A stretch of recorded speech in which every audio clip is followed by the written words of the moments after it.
Hello student, अब तक हम लोगों ने प्रीवियस वीडियो में या प्रीवियस क्लास में कुछ मेथड्स देखे, कुछ इम्पॉर्टेंट फार्मूले देखे हैं डिफरेंशिएशन के। और एक सबसे इम्पॉर्टेंट फार्मूला या एक इम्पॉर्टेंट मेथड चेन रूल भी होता है, जो हर स्टूडेंट को हमेशा डाउटफुल लगता है। चेन रूल का सिंपल सा मीनिंग होता है कि हम किसी भी फंक्शन को लास्ट तक डिफरेंशिएट करते चले जाएं, कहीं उसको हम बीच में ना छोड़ दें। जिसको हम एक सिंपल सा एग्जांपल लेकर आपको समझाते हैं, जो आपकी एनसीईआरटी बुक का एक क्वेश्चन है। अगर आपको कोई क्वेश्चन दिया है y = sin x² + 5, हमें फाइंड करना है dy/dx। Find dy/dx। अभी तक हमारे पास जो भी क्वेश्चन हुआ करते थे वह सिंपल हुआ करते थे, यानी या तो केवल sin x होता था या cos x होता था, उसका हम आप आसानी से डिफरेंशिएशन कर लेते थे। लेकिन अब यहाँ पर हमारे पास क्वेश्चन है y = sin ब्रैकेट में x² + 5, यानी हमें ध्यान में रखना है कि साइन का भी डिफरेंशिएशन हो और जो ब्रैकेट में गिवन है x² + 5 उसका भी डिफरेंशिएशन हमें करना है। तो यानी हम इसे चेन रूल के ही अकॉर्डिंग कर सकते हैं, यानी हमें लास्ट तक इसको डिफरेंशिएट करना है। पहले देख लेते हैं चेन रूल में होता क्या है। हमें इसमें एक सिंपल सा फार्मूला यूज करना है, dy/dx = dy/dt dt/dx। अगर ध्यान से देखो तो dt से dt आपका कैंसिल हो जाएगा और वैल्यू बचेगी आपकी dy/dx, यानी हमें यही फाइंड करना है। अब हमें इसको इस क्वेश्चन पे कैसे अप्लाई करना है। हमें अगर sin x दिया होता तो हम उसका फार्मूले से डिफरेंशिएशन आसानी से कर सकते थे, लेकिन इस ब्रैकेट की वजह से अब हमें दिक्कत हो रही है, तो हम इसको लेट कर लेते हैं। लेट कर लिया हमने, x² + 5 = t। पहले हम इसको सिंपल डिफरेंशिएशन मेथड से x के रिस्पेक्ट में डिफरेंशिएट कर लेते हैं। x² का डिफरेंशिएशन करेंगे तो ये होगा हमारा 2x। 5 का डिफरेंशिएशन करेंगे, 5 एक कांस्टेंट टर्म है तो यानी इसका डिफरेंशिएशन 0 होगा। इक्वल टू t को हमें डिफरेंशिएट करना है x के रिस्पेक्ट में, यानी dt/dx हो गया। अब आ जाते हैं हम लोग फिर उसी क्वेश्चन पर। y = हो जाएगा आपका sin इस वैल्यू को, यानी x² + 5 को हम लोग t लेट कर चुके हैं, यानी y = हो गया sin t। अब हम इसे t के रिस्पेक्ट में डिफरेंशिएट कर लें, यानी dy/dt = sin x, यानी sin t के फॉर्म में दिया गया है, इसका डिफरेंशिएशन हो जाएगा आपका cos t। अब जो हमारे पास फार्मूला था उसमें हम वैल्यू पुट कर लें। फार्मूला हमारा था dy/dx = dy/dt dt/dx। dy/dt की वैल्यू हम लोग निकाल चुके हैं cos t, उस वैल्यू को पुट कर देते हैं cos t dt/dx की वैल्यू हम लोग निकाल चुके हैं 2x, तो उस वैल्यू को पुट कर देते हैं 2x। अब यहाँ पर cos t है तो t की जो वैल्यू हम लोगों ने लेट की थी उसको लिख देते हैं, और इस 2x को हम पहले लिख दे रहे हैं, यानी 2x cos x² + 5। यह आपके चेन रूल के अकॉर्डिंग इसका डिफरेंशिएशन हो गया। सिंपल सी मीनिंग है कि हमें किसी भी फंक्शन का डिफरेंशिएशन लास्ट तक करना है, यानी उसके हर पार्ट का डिफरेंशिएशन हो जाए। लेकिन यह जो मेथड हमने अभी बताया है, यह एग्ज़ाम के समय में बहुत ही लॉन्ग प्रोसेस होता है। इसको हम लोग डायरेक्टली भी डिफरेंशिएट कर सकते हैं। यह मेथड तो मैंने समझाने के लिए बताया है और आपकी बुक में भी यह मेथड दिया है। आप एग्ज़ाम में डायरेक्टली भी बिना चेन रूल के, यानी बिना इसने लंबे प्रोसेस को फॉलो किए भी क्वेश्चन को सॉल्व कर सकते हैं। जैसे अगर हम लोग इसी क्वेश्चन को देखें तो इस तरह से कर सकते हैं।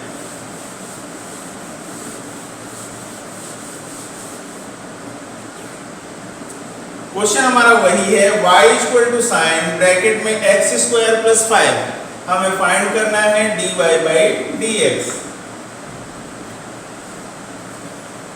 अब हमें क्या करना है कि आधा काम हमें दिमाग में रखना है, यानी हमें पहले यह सोचना है कि हमारा फंक्शन किस फॉर्म में है।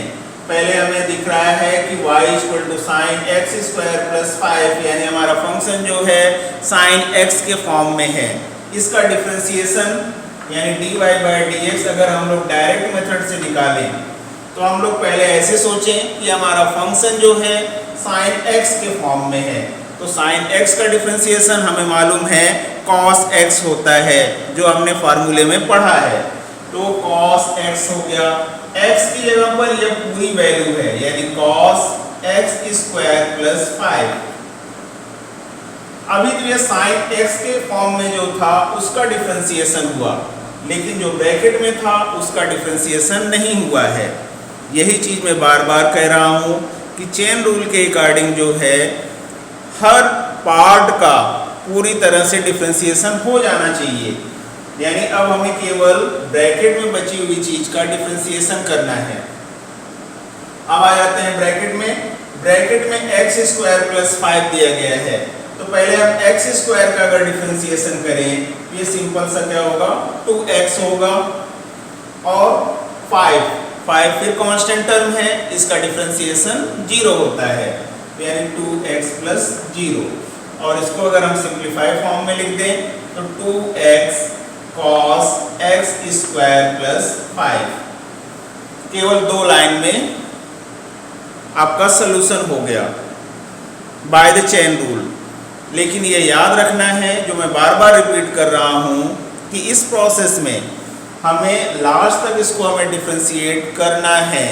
कोई भी अगर एक स्टेप छूटा तो आपके मार्क्स कट जाएंगे। एक आध एग्जांपल और लेते हैं हम लोग, जो हम लोग डायरेक्ट मेथड से ही सीखेंगे।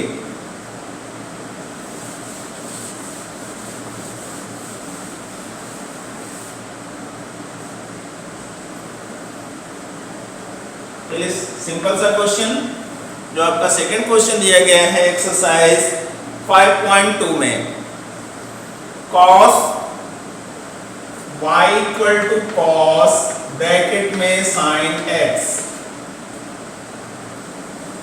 यह भी क्वेश्चन चेन रूल से ही सॉल्व किया जा सकता है। अगर हमें y इक्वल टू केवल cos x दिया होता तो इसका फार्मूला हमारा पहले से पता है कि माइनस sin x होता है, लेकिन यहाँ पर ये जो ब्रैकेट में वैल्यू दी गई है इसको भी हमें डिफरेंशिएट करना है, ये आपको ध्यान में लगातार रखना है।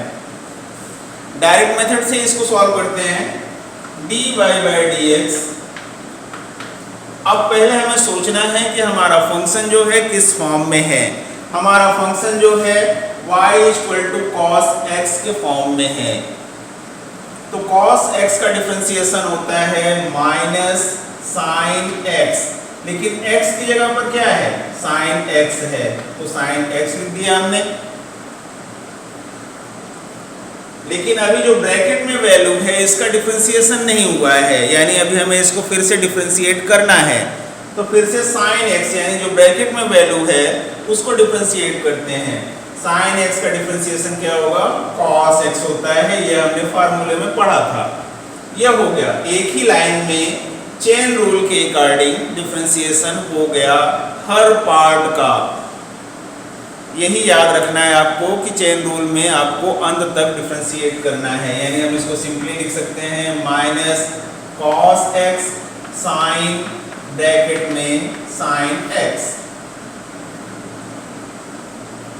आपको एग्जाम में जो है डायरेक्ट मेथड ही अप्लाई करना है, जिससे आपका काफ़ी समय बच जाएगा इस तरह के क्वेश्चन को सॉल्व करने में।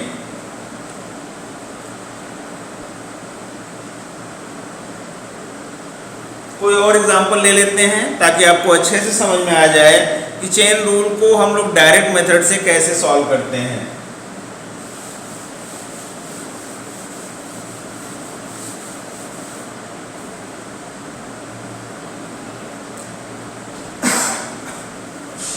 आपकी एक्सरसाइज 5.2 में क्वेश्चन नंबर 8 गिवन है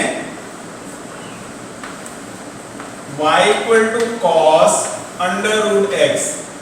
इसको हमें डिफरेंशिएट करना है by the chain rule direct method. तो सेम प्रोसेस से हम लोग इसको डिफरेंशिएट करेंगे dy by dx equal to, अब हमें फिर से यही सोचना है कि हमारा फंक्शन जो है किस फॉर्म में है। हमारा फंक्शन cos x के फॉर्म में है। कुछ देर के लिए हम अंडर रूट x को भूल जाते हैं, cos x के फॉर्म में है, तो यानी cos x का डिफरेंशिएशन हमें पता है माइनस साइन x होता है, लेकिन x की जगह पर क्या है, अंडर रूट x है। यह तो हो गया, लेकिन अभी अंडर रूट x का डिफरेंशिएशन नहीं हुआ है, इसे हमें फिर से डिफरेंशिएट करना है, यानी हमें d बाई डी एक्स निकालना है। अंडर रूट x का मतलब हुआ x की पावर 1/2। अब इसको फिर से डिफरेंशिएट कर देते हैं, minus sine under root x power m के फॉर्म में है, तो उस फार्मूले को अप्लाई कर देंगे 1/2 x की पावर 1/2 माइनस 1। थोड़ा सा सॉल्व कर दें इसको, minus sine under root x into 1/2 x power 1/2 minus 1 करेंगे तो माइनस 1/2 आएगा। अब इसको हम सिंपल फॉर्म में लिख देते हैं, केवल minus sine under root x into 1/2 under root x को नीचे लिख देते हैं, क्योंकि पावर माइनस में थी, नीचे लाएंगे तो पावर प्लस में हो गई। अब आपका आंसर हो गया 1/2 माइनस साइन के साथ under root x sine under root x। ये आपका चेन रूल का डायरेक्ट मेथड है, जिसका यूज आपको एग्जाम के समय में करना है। वह लॉन्ग प्रोसेस अगर हम लोग सॉल्व करेंगे तो उसमें बहुत ज़्यादा समय लगता है और इतना समय हमारे पास एग्जाम में होता नहीं है। ये डायरेक्ट मेथड आपके लिए सबसे इम्पॉर्टेंट होगा, लेकिन मैं बार बार कह रहा हूँ कि आपको याद रखना है कि हमें जो है हर पार्ट का डिफरेंशिएशन करना है, गलती से भी कोई भी पार्ट छूट ना जाए।